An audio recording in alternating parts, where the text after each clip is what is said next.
welcome to Behind the Mask, Thriving in Healthcare, a podcast created for healthcare employees to explore not only issues relating to mental and emotional health, but also unique challenges that those working in healthcare are faced with.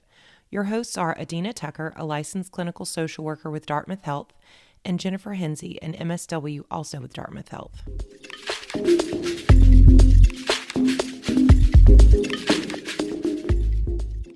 Okay, for this episode this week, we are going to be talking about New Year's resolutions and why we fail with them and what you can do. So, this time of year, everybody seems to set themselves up with resolutions that they get very excited about, and then at some point, usually abandon them as if they never existed. I feel like if we don't set resolutions, sometimes it seems like comparing ourselves to other people, we are not trying to be healthy or we don't take personal growth seriously. But if we do set them and then we fail, we may feel worse. So sometimes it can make you wonder, why do we do this to ourselves every year? One reason why people set resolutions is because they actually want to make a change. And in theory, the beginning of a new year seems like a great time to make changes. So then you may ask, why do so many people struggle with keeping goals they set at the beginning of the year? So we actually pulled some research together. Yeah, this data is really interesting and very telling. So, according to the research, a little over 38% of adults in the US will actually make a New Year's resolution. And the biggest group of adults who set them are between the ages of 18 and 34. So, young adults seem to be the largest group making these goals at the beginning of the new year. Um, but there's also some research about what's the most popular goal. And if you're thinking it's exercise, you're right. That is the most common goal set, with about 48% of people who set them resolutions for this having this as a goal. And of course, there's a joke amongst regular gym goers that they actually avoid the gym in January until all the New Year's resolution folks have dropped off because this is what inevitably happens. It turns out about 23% of people who set resolutions quit in the first week. And out of those who set resolutions, 43% of them expect that they will fail by February. So 43% of people are making these goals for themselves, fully expecting that they are going to fail 1 month in. That's really not a great outlook. And if you're wondering how many people are actually successful, well, the research captures that too. 9%. Only 9% are successful in keeping these resolutions. Adina, do you set resolutions for the new year? Historically, I have usually it is about exercising more or eating healthier or drinking more water. I find that one's a little bit easier to do than the others. How about you? Do you ever set resolutions? You know, I do, but I'll say before I actually get to the resolution setting part, I usually feel like a big ton of pressure to be compelled to set them to begin with. And then only to, of course, like the research shows, I end up failing them within a week or two. I don't even think I last till February with my resolution. So I'm very impressed by the people in this research. Then after you fail at keeping the resolution, you start to feel disappointed in yourself, and then you maybe start this shame cycle, which can be really discouraging. It's not great, not a great feeling. Well, let's look at what the research says about why the resolutions are failing in such high numbers, because I'd love to crack this nut myself. So the most common reason people cited they don't keep their resolutions was that they lose motivation, with about 35% of people saying they give up because they just aren't motivated. The second reason for quitting is they're too busy. And then the third most popular reason for quitting is just deciding to change the actual goals. Out of people who are successful, on average, they will have about 14 slip ups during a 2 year period after setting the resolutions. So that's a pretty interesting little tidbit. And kudos to those folks who can keep it up for 2 years to begin with. So, what this shows, though, is that instead of letting a slip up compound into a feeling of getting down on yourself or derailing resolutions, these folks are likely acknowledging that, yes, they slipped up and maybe they weren't feeling great and took a week off of exercise. and then they just jumped right back into it. Perfection shouldn't be part of any goal we set for ourselves. Consistency should be. Consistently taking care of ourselves, and meaning if we slip up, we realize tomorrow's a new day and we start anew. But I want us to look at some other reasons why our New Year's resolutions might fail. Okay, so we know that losing motivation is a big reason for not keeping those resolutions, and quitting because you're too busy is another high number reason. But here are some other reasons why a New Year's resolution might fail. One might be maybe you have unclear goals, and we'll kind of talk about this a little more in depth in a moment. But there are some steps that you can take to make sure that your goals are very clear. Another reason is becoming overwhelmed. So, if you set a goal that's a long term goal and it's a big one, it may feel daunting to achieve, might be too big, and you might find yourself feeling pressured and overwhelmed and then eventually give up because of that. And then another reason would be getting discouraged. So, long term change takes time, especially if you are trying to get maybe to a healthier weight.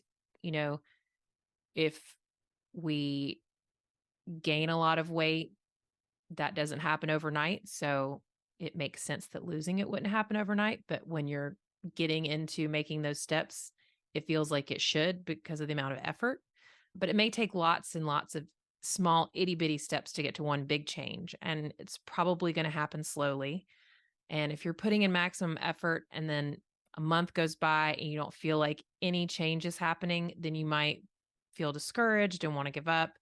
But like I said, it's important to remember things don't happen overnight. Lasting change takes time, and we should be patient with ourselves. Another thing is maybe you're not actually fully ready to make a change. Sometimes people give up on whatever change they're trying to make because they aren't fully ready to make that change.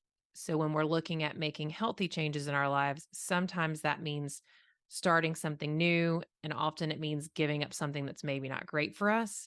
It might feel good, but we know it's really hurting us. And that can be relationships, food, whatever the unhealthy thing is that we sort of like so much. And there are also stages of change. Maybe you're in an earlier stage of change where you feel like you might want to make a change, but you're not like super committed to it. You can see how it would be beneficial, but you're not quite ready to go all the way through with it. And that's okay. If you aren't 100% ready to change, then whatever you're trying to do is not going to stick anyway. So it's better to kind of come back to it once you feel fully ready and motivated to make changes. All of that makes so much sense. And Adina, I feel like you're helping me already. Okay, so we've looked at some research about New Year's resolutions and we've looked at why maybe they don't stick. So now let's talk about how we set ourselves up to be successful with making a change. First, the best time to start working on a goal, according to the research, of course, is when you are actually ready. If you realize in November that you are ready for change, start then. Maybe don't wait till the new year to begin.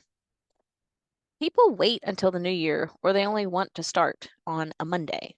And if you're actually ready, just start when you're ready and you feel committed to actually make the change. Second, start with smaller goals. If the goal is too big or too ambitious, you're more likely to become overwhelmed and get discouraged. I know that happens to me. So, what does that actually look like in practice? Let's say your goal, your ultimate big goal, is to exercise every single day for 1 hour. Right now, your exercise is zero. It sounds very familiar. Don't try to jump in with your ultimate goal at first. For the first month, maybe say, okay, I'm going to exercise 2 to 3 days a week for 20 minutes. Or I'll take two 10-minute walks every day. Whatever it is, make it smaller, a more attainable goal, and conquer that. And then in a month, reevaluate and challenge yourself a little more. That little bit of success, that'll help you stay motivated and keep it up. Third, really try to understand why you want to make the change. What is it that's motivating you to change, and why do you feel like right now is the best time to do that? Fourth, set both long-term and short-term goals. Make the long-term goals more challenging, and the shorter goals should be easier to achieve and more realistic, but be working towards a long-term goal. And fifth, accountability is a big component of making steps towards meaningful change. If you have someone who has similar goals to you, make that person your accountability partner. That can really be helpful and supportive. And finally, make sure you're getting enough sleep and that the sleep you are getting is quality sleep. For kind of the final piece of setting ourselves up for success, let's talk about how to decide what your goals are. We talked about having long term goals and short term goals. And as an example, let's say you want to lose weight because your weight is affecting your health. Perhaps you even know whatever the total number of pounds is you want to lose. While that's great, putting a certain number of pounds to lose within a certain amount of time can be difficult. For one, weight loss that's sustainable takes time. It's a slow process, and different factors can contribute, including your diet, the amount of exercise, even how much water you're drinking. So, we can break down the goal of weight loss. Instead, let's focus on diet. To ensure the most success, you want to make your goals SMART. And SMART stands for specific, measurable, achievable, realistic, and timely. So, starting with specific, your goal needs to be clear and well defined. An example would be instead of saying, I want to eat more vegetables each day, say, I want to eat 1 to 2 vegetables a day for a month and then reevaluate. Next would be measurable. How are you going to know if you eat more if you don't have a number? Again, giving it a value that can be measured, like a specific number of items or minutes for whatever that goal is. Achievable, is the goal impossible or is it something you can actually attain? Realistic, are these goals within your personal reach? Are they relevant to your overall goal? And timely. A clear timeline is the most helpful. When are you going to start? When do you hope to achieve your goal? Give a specific date. And when are you going to reevaluate and adjust to either the goal you're working on or maybe to add a new goal? The more you can be specific, you'll know if you're hitting your goal, you'll give yourself realistic things to work towards, and then you can increase the challenge as you meet those goals. That all gives you a better chance of staying motivated, not becoming discouraged, and ultimately being successful in whatever change you're trying to make. All right. So, after learning all about this research and all the tips and tricks for being successful, are you going to set any resolutions this year, Adina? I will be honest in saying that I actually am wanting to exercise more for a variety of reasons. And I was just thinking about actually this morning that I am going to start doing it now because I know that if I already feel bad now, so I might as well go ahead and exercise now rather than waiting a couple of months. How about you? Have you thought about if you're going to do any for this year, New Year? Oh gosh, yes. I've definitely thought about it. Kind of that pressure piling on thing I was talking about earlier. And all of this information, it's incredibly helpful, right? But I think first and foremost, what I'll do instead of that usual thing I do where I rush to go figure out one to set for myself, I think the first thing I'm gonna do is I'm gonna take stock of where I am and what I actually want to accomplish, not do a goal, not pick a goal that feels like I should do it or it's just expected of me. I think for the new year, I'll just allow me to be me for the new year, right? Not pile on the pressure to undertake some resolutions that maybe I'm not completely committed to, or maybe even really want to attempt. Just give myself a chance to breathe and be present, welcome the new year and the new opportunity to change. And that way, I'll really feel like I'm starting off with a clean slate. And maybe I can take better account of prioritizing the things that would actually be great workable goals for me and bring me joy and contentment and all the wonderful things that we want into the new year. And I think all of these tips are going to work out a whole lot better if I start there. I agree. And I actually, so I was for myself thinking about exercise because I did a really good job for a couple of years of exercising consistently. I was having some health issues, whatever. Mm. And I started small and I think I just started walking a few times a day. And then after that, I started adding some strength training in once I really got, because I typically don't love exercise. What you were saying was Yeah. making me think of other parts of my life that I should probably focus on. I've had a sticky note by my computer to meditate for 5 minutes a day for about 6 months, and I have not meditated not one time, Oh. even though we have the insight timer Mhm. through Dartmouth and all of that. And I keep meaning to do it. Mhm. So I think that I know it'll be helpful. I know it'll make me feel, more Mhm. relaxed and lighter and all those things. So I Mhm. think maybe I should pick Monday Oh, mornings yeah. and maybe a Yeah. different morning a week and start there and then see if I can increase it. That sounds like a great plan. And that sounds like a very smart goal. Well, we hope this has been helpful and given you some insight into how to better reach your goals. And we hope you have a happy new year. And good luck. Thank you for joining us this week. As always, if you'd like more information and support, please check out our site at dartmouth-health.cobalt.care for additional content, connection to resources, support groups that you can sign up to attend, or to connect to one of our clinicians for counseling, psychotherapy, or medication evaluation. We appreciate you listening and hope you have a wonderful week.